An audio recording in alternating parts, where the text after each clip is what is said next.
bodeji denyanyi jeje wo bibena yenu wuye nyema wo wonu iyo lefonam azon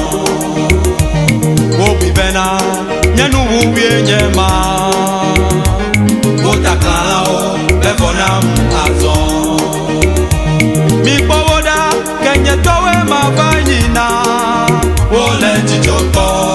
denyanyi jeje mi powoda funye towe mavanyina wo gwa bodeji denyanyi jeje wo bibena yenu wuye nyema wo wonu iyo befonam azon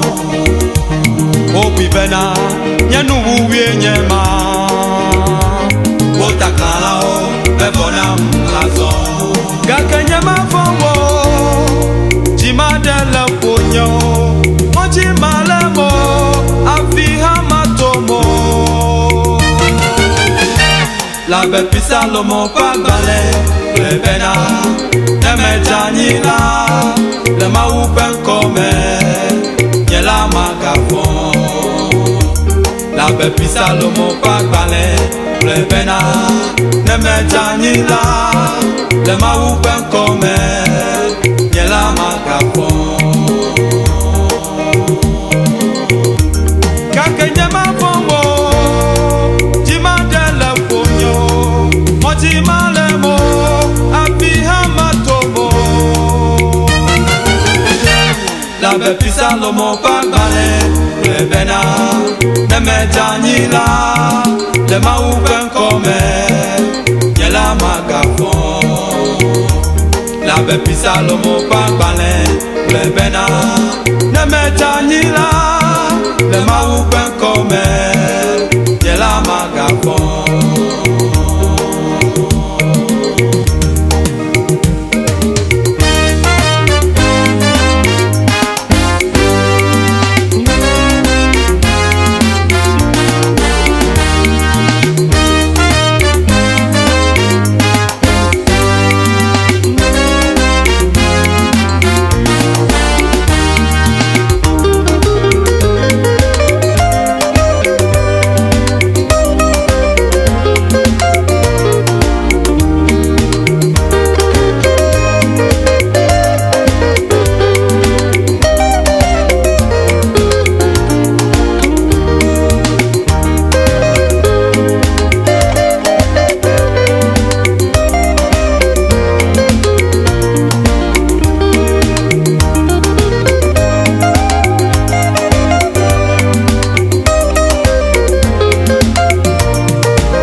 towe dokumegli menye de memo amemalon lao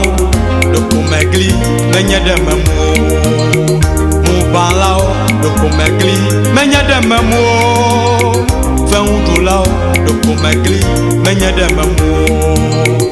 eyata mika kwachi chode nyanyi tete wuwo